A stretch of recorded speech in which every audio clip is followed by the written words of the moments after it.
Welcome back, everyone, to Tout Bright, the best way to negotiate your salary, pay raises, and promotions. I have an amazing guest today, Christina Previte. We'll just go with that. Christina Previte. It's okay. I get that a lot. There you go. Wonderful. Yes. And so, how are you doing today? I'm good. How are you? I'm doing great. That's great. So, I was hoping we could start off with a little bit about your first ever corporate job or your first job and whether or not you negotiated at that first job. Well, I guess technically my first corporate job, which I'm going to say like in air quotes, was very young, right out of college. I didn't exactly know what I wanted to be when I grew up then. I'm not sure I do now. And it was at a college doing financial aid work. So it was an entry level job. And I wouldn't say at that point in my life I had, I was new to the field and new to the work environment. And I didn't really speak up for myself much in those days, but I learned to. And then I went to law school and became an attorney. So those jobs, I wouldn't call them corporate jobs, but there are some parallels. I did negotiate my salary, sometimes successfully, sometimes not. But I think the key was just getting comfortable, knowing your worth and speaking up for yourself. So, can you tell us one of the earliest negotiations that you had that didn't go well? Well, there's one in particular that I have always remembered because I had such an emotional response to it. I was working as an attorney for someone else, and I had been there a long time. I saw my worth at that point. I was contributing a lot to the firm, and this person that owned it was relying on me heavily to do a lot and carry a lot of the responsibilities for the firm. And I really thought that I should be getting paid more. I wanted to change my compensation structure. And I spoke to him about that. And he kind of saw his role almost as parental because it was a small business, it wasn't like a big corporate company. So the vibe there was a little different. And he just dismissed me. It was like it was not open for discussion. It was like, you're just gonna take what I'm offering you. And I remember feeling really angry and upset about that, which I didn't exactly express to him at the time. But that's planted the seed for me of, this is not where I want to be. This is not the place for me. And so I really started thinking about my next moves. Wow, that's incredible. Now, what did you do to prep for that? Did you have a mentor or someone that you went to ask for like negotiating tips at that time? No, not at that time. I didn't. But I am a lawyer by trade. So it's sort of in my nature to negotiate. But I think everyone can benefit from that, from coaching, because when it comes to your own personal business, it helps. You're very attached to it. So it helps to have someone else coaching you. But no, at that time, I didn't. Okay. So, did you seek out a person after that, or you just kind of like went along, try to learn by yourself, and then eventually you're like, oh, I could do this a lot faster with someone else's help? Well, I think it's natural for people in the field to kind of ask other people that they know in the field, maybe not necessarily people that you work with, but other people that that you're close to, what their experience is and how do they negotiate their salary and their compensation and what have they done, or people who are older, more seasoned, who have been through a lot of it already, what did they do? And you sort of learn from their experiences. But then you also do learn that there are people that actually do this for a living, based upon all the experience they've had, and actually teach you how to have those conversations. Because sometimes the biggest obstacle is really just being comfortable with it, just being comfortable speaking up for yourself. That's incredible. What was some of the worst advice you got when you were asking people that I you think tried and realized was just like bad?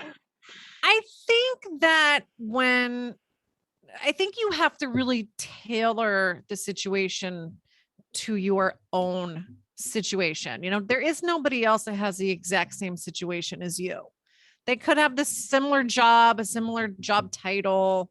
I don't know if you work in big pharma. That environment is a little foreign to me, but I know that they have their own sort of industry standards. But you can't really mimic what somebody else has done. You know where you are, what the culture is there, your boss or whoever you're working directly with. And you should get a sense, if you have even a small amount of emotional IQ, you should get a sense of what those managers respond to, what they like, what they would respond to. Yeah. So that's what I would say. Very cool. So let's fast forward a little bit. What was like the best negotiator you walked out of there like I owned that? Like that was the best one I had, like the most successful negotiation. So we've gone about the worst. So like let's look at the other side. Well, I'm not sure if it was a negotiation as much as it was telling my boss, this is what I need. And if I don't get that, then this isn't the place for me. And like I said, this person was sort of parental and it was a small business. And he sort of felt like, he's the guy that rules the roost and that's it, and everybody else here should be very grateful to have a job. That was sort of the mentality. And I kind of had to be the one to say, that's not really how it works. And, this is my value. These are all of the things that I do, that all the responsibilities that I have, and I meet all of them with flying colors. I go above and beyond. And if that is not enough for you, for me to show my worth and increase my compensation, then I don't think that this is the place for me. And he was really taken aback by that. He was not expecting that. And I do think he treated me a little bit differently after that. And he was more amenable to working with me on the compensation. Right. Is that the same person or is that two different? It's the same person. Oh wow. Yeah. Okay. So you came right back at it. I did. Wow, that's great. I guess it goes back to like what you were talking about, the confidence and comfortable, how comfortable you are to defend yourself and what you believe. Well, you do have to grow into it. At least I did, and be comfortable speaking up for yourself. And it doesn't have to be it can be in a way that is respectful, but, and I've talked to you about this before, now myself as an employer, I'm sitting on the other side of the table, and I will say that the biggest obstacle I see, and I recognize this in myself looking back on things, is you have to ask. They're not going to offer it to you. I mean, you might get lucky. Maybe they will offer it to you. I know in big corporate, it's sometimes a little bit different in terms of how they promote people, but not always. You have to make it known that this is what I want. This is what I'm working towards. And what do I have to do to get there? You have to put yourself out there. Don't just sit at your desk and wait for somebody to show up and offer it to you. Yeah, that's great. And I love the transition because I did want to move into like the other side of the coin. And so like talk us through a little bit, because I thought it was really fascinating, what your criteria for a law firm is when people are kind of going in to negotiate. Because I think you had a great perspective on that, on what people had to bring to the table. Well, for what I do, I'm a divorce lawyer, so we bill hourly. And I think you'll find that if you talk to lawyers, that most of them bill hourly. And that's sort of the foundation of most law practices, is billable hours. As much as I hate to say that, that's what it is. It's billable hour. So in order for the practice to sustain itself, you have to be billing a minimum number of hours. And it's just a math exercise. It's okay, how many people do we have? What are all their billing rates? How much do we need them to bill? How much money do we want to make? How much revenue do we actually need to cover everything and, pay ourselves? And then how much does everyone have to bill to get there? So it's not really that complicated. Like I said, it's an arithmetic exercise. So that's partly how we will rate everybody is what are they billing? But other things too, like are the clients happy with you? Are we getting customer complaints about you? Are you returning people's phone calls timely and giving them the attention at the standard that we want? So there's some of those metrics too, but at the end of the day, it's largely about what you're billing. So if you're going to come to me and you want a raise, you don't get a raise just because you've been with me for a certain amount of time. The passage of time is not enough to justify a raise. You have to show me, well, what is your billing and how much are you billing? And have you brought in a lot of your own clients? Because that's less work that I have to do to get people in the door. Are they all happy with you? Those are things that we look at. And oftentimes, unfortunately, when someone does talk about their salary, or even when we get someone new that we're interested in hiring, they seem to be completely unfocused on any of those things. It seems like they just think, well, because I'm a good lawyer, whatever that is, they go to court and win, I guess, that's enough. And I think that's wonderful. That's nice, but you should be a good lawyer. But you also have to pay attention to the business aspect of it. You have to be making money too. So I think that is largely ignored by people. Now, is that something related to the law firm industry? Because I come from the technical writing industry and no one there focuses on the business metrics, right? That's so far removed from their department. And I'm just curious, is that like a systemic thing, or is that just happens to be what um, people in your department or your team are just finding out, the new hires? Every lawyer is well aware of billable hours. Okay. I think there is sort of a movement afoot to come up with alternative fee arrangements. But for the most part, we're billable. All lawyers are pretty much worth their billable time. Unfortunately, I wish it was different, but that's the current model. And until that changes, you could ask any attorney, whether they work in government, because they do keep track of billing for budgetary purposes, but mostly in private practice, whether it's a small firm and especially at a large firm, because their overhead is so much higher and the compensation is so much higher, you have to deliver and you have to, or you're going to be fired. That's just how it is. And have a book of business.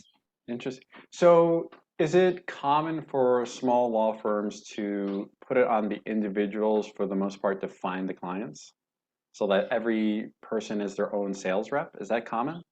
You are expected to build a book of business. Okay. That's the lingo, that's the discussion that will be had on occasion is what book do you have? And depending on the needs of the firm, you will be required to have a book if you want to stay there or if you want to get hired. For young attorneys, and by young, I'm not really talking about age, I'm talking about more like where they are in their careers.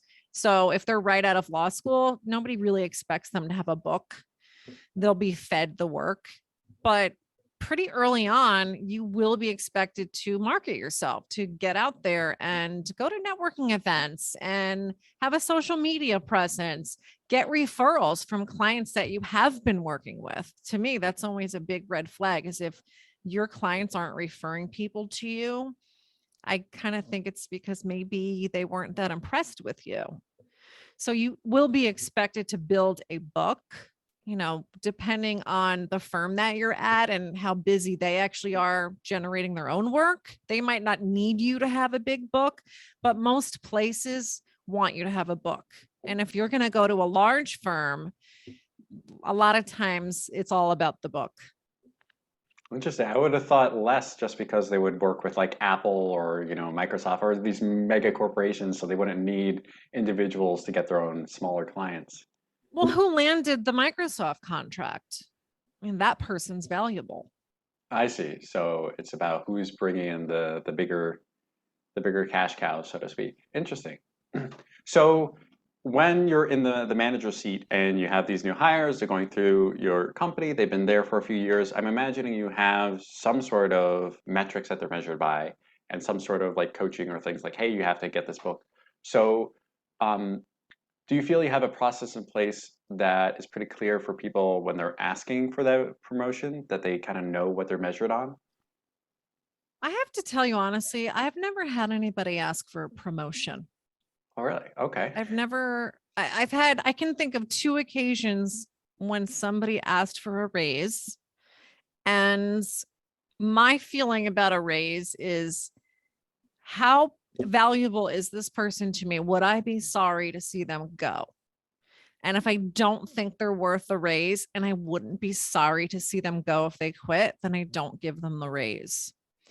And in on both of those occasions, I did give the raise.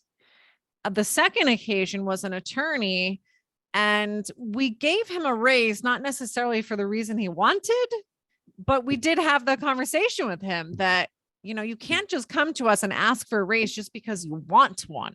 You and we explained the arithmetic exercise, and it's your responsibility to get business in. Those are the things that, from my view as a law firm owner, those are the things that make you valuable, not just, you sitting at your desk and grinding away at work.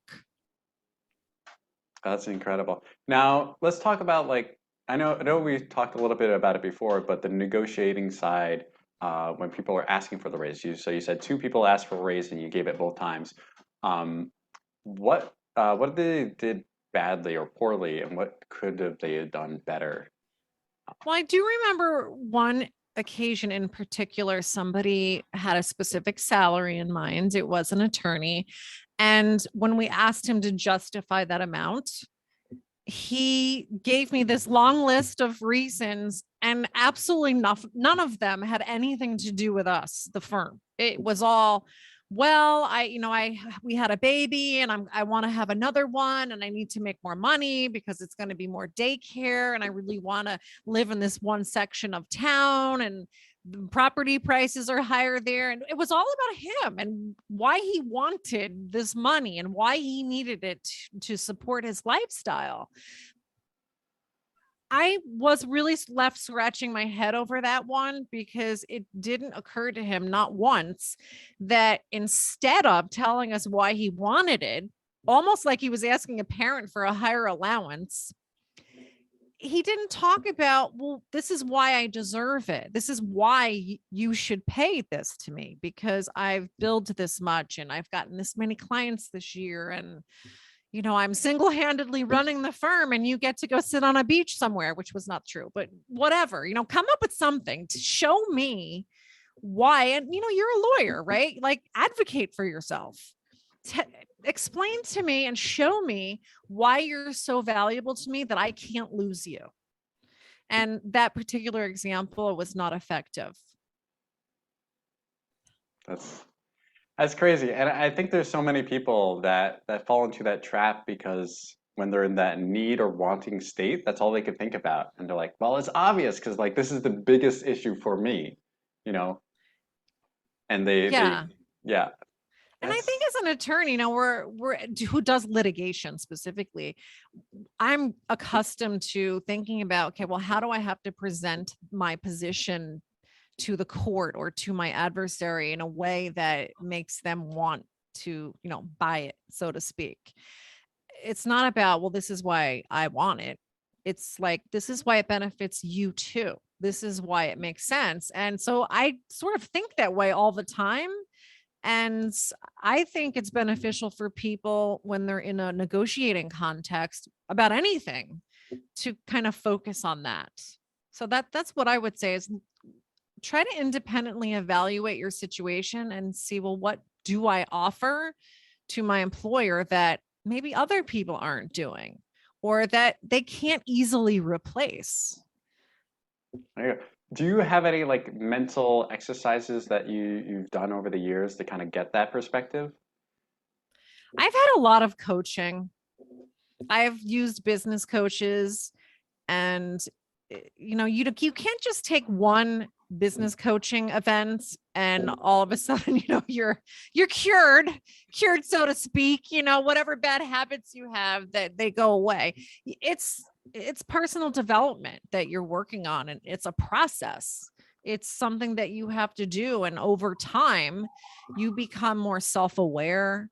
You become aware of, the real dynamic between you and other people, and what motivates you, and maybe what triggers you, how to communicate, all of those things. It's just a process that you learn over time. And because I've had so much coaching, I've been coaching at least since 2017 with different people. And I think that's really helped a lot. Well, yeah, I think you're so true. Everyone's looking for that magic bullet, the secrets of success. There's this great TED talk, I think, by a Tibetan monk who is like, "Why are you all obsessed about that one thing? Like, is in anything in life one thing? Like, no, it's beautifully complex." But I want to talk a little bit about what would you do if you were to negotiate a different, so whatever, you got a job offer for like a CEO at a bigger law firm or something there. How would you approach that now with your experience? That's a good question. I personally would evaluate what I want, between me, myself, and I. What do I want? In terms of compensation, it's not always about compensation, though. It could be, what responsibilities do I want to have, or what responsibilities do I absolutely not want to have, and evaluate that. And then once I was clear on what I really wanted, then I would see, well, why would that work for this particular company? Is this something that they need? Is this something that would be beneficial to them? And how can I demonstrate that to them to make it worth their while? Because I want to provide something of value to them, but I also want them to see that this is going to work for you too. And this is why you should do it. So what are kind of like the no-brainers, like you would never want to take responsibility for? Me personally, Yeah. Oh, you. I am not the biggest fan of being a personnel manager. I have certain strengths. I have a business partner, and we kind of laugh. We agree that he's better at the personnel management than I am. And I'm better at coordinating processes for sales and handling financial issues. I'm just better at that. And I'm better at doing billing and collections. So thankfully, our strengths are in different places and it works. But I would never go someplace where I was strictly expected to be like, office manager type material, because that wouldn't make me happy. And I don't think I'm that good at it. And I just don't think it would be a good idea. That's great. So I usually wrap off on like looking back at your journey. Is there any particular thing that you, now that you have a life experience, would change about your route? Usually, the question is phrased like, "Would you renegotiate your first salary?" Something like that. But like anything you could pick. Hmm. I think that maybe I would have become an entrepreneur sooner. Very cool. Yeah, I think I would have. I think I was ready long before I actually thought I was ready. So what was the thing stopping you? The thing that stops everybody, fear. Fear? Yeah. Yeah, I mean, change. everyone has fear of change, and I've struggled with that myself. But I was just curious, like, there's just so much complexity to that, and people kind of layer on different reasons, like fear of success, fear of failure, fear of worthlessness, fear of making mistakes. There's just so many reasons to that.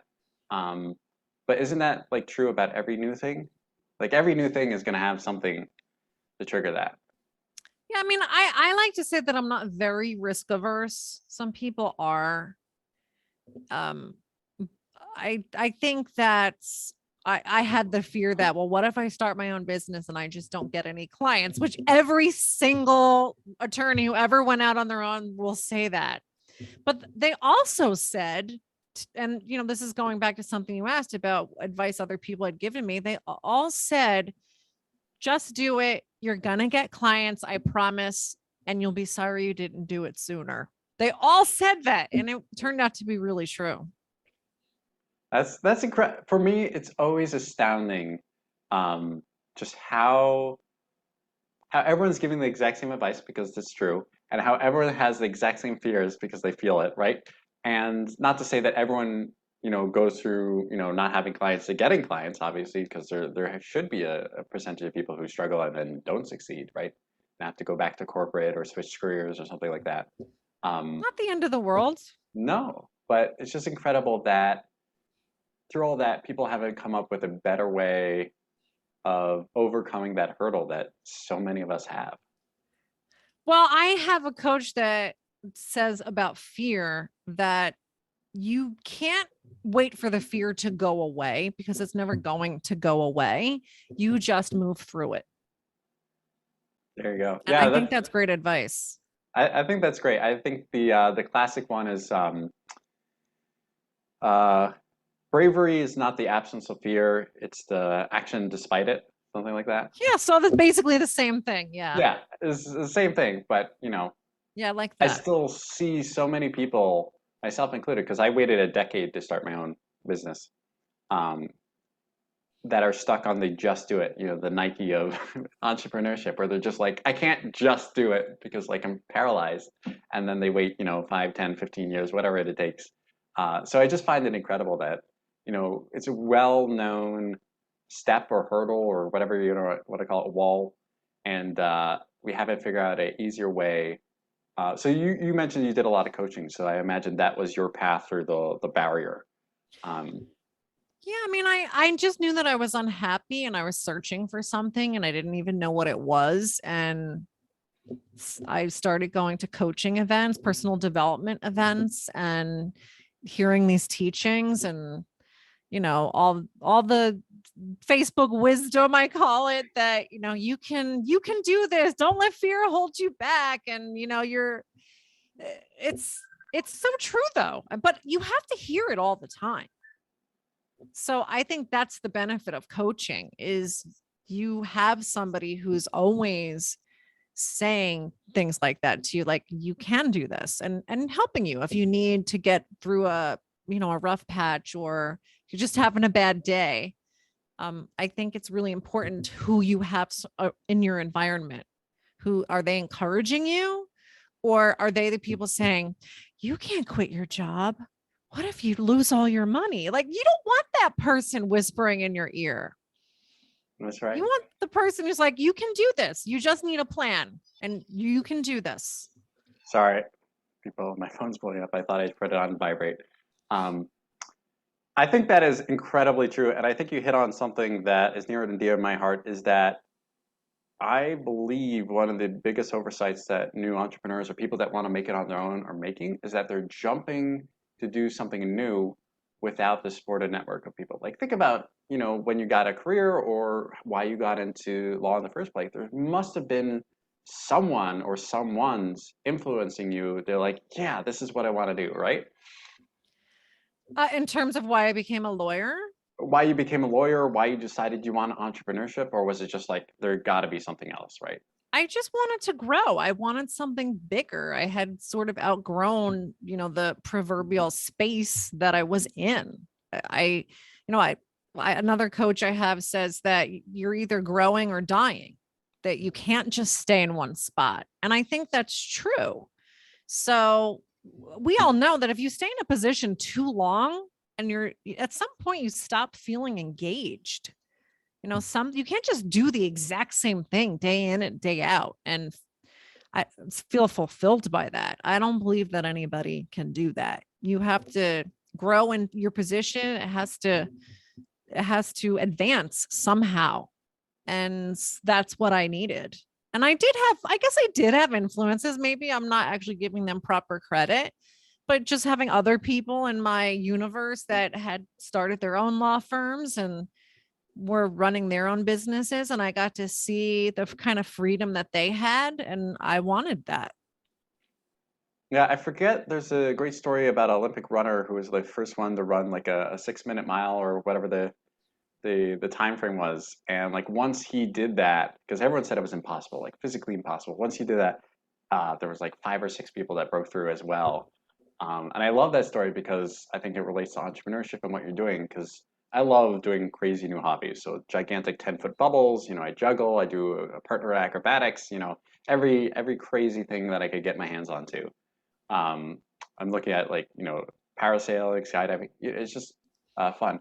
But I think doing it alone or being the first person in your group or in your life to do that, I think requires so much more, for lack of a better term, like pressure. Because like I was feeling pressured at my old job for years, but it wasn't enough to kick me out, right?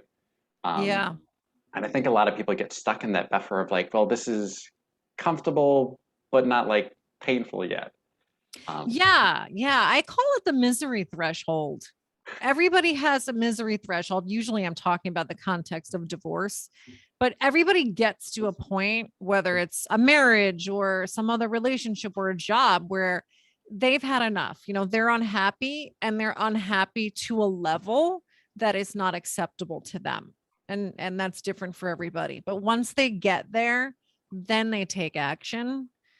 And I guess for me, my misery threshold is lower maybe than some other people's. that's so fascinating. So like looking back and like you wanted to start this earlier, would that mean you would lower your misery threshold or would you just jump not feeling, I guess for lack of a better term, miserable enough? I think there were some things that I tolerated. Like, for instance, at some point when I had tried to negotiate some things, part of it wasn't my salary. Part of it was I had moved and I was an hour away from the office. And this was long before COVID. And I wanted to work from a different office part time during the week. So I didn't have to drive there every day. And there was just no discussion about it. He just dismissed me, didn't want to hear it. Like, no, you're coming here and that's that. And I just felt like, well, why does this person get to decide every aspect of my life? And I didn't even get the courtesy or the respect of a conversation about it. So probably I should have left a little sooner than I did at that point. So was my threshold? I don't know. I mean, I believe there's no mistakes. Everything just, it all worked out. It just all happened the way it was supposed to. And if you start messing with things in the past, then that means everything after that would be different, right? So I don't like to second guess too much. That's great. No, I think, and clearly you're doing well for yourself, and you're striving along the path that you decided was, where you wanted to go and growing.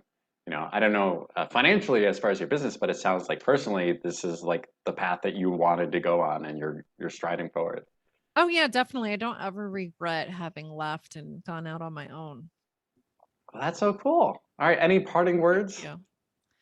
No, I just, you do you, like, figure out what you want and go after it, and don't think small. Like, whatever you think you want, you're probably thinking too small. Just add more to it. Very good. Well, thank you so much, Christina. It's been a pleasure and wonderful. And again, I apologize for mangling your name at the beginning. That's fine. Thank you. I enjoyed it. All right, very cool.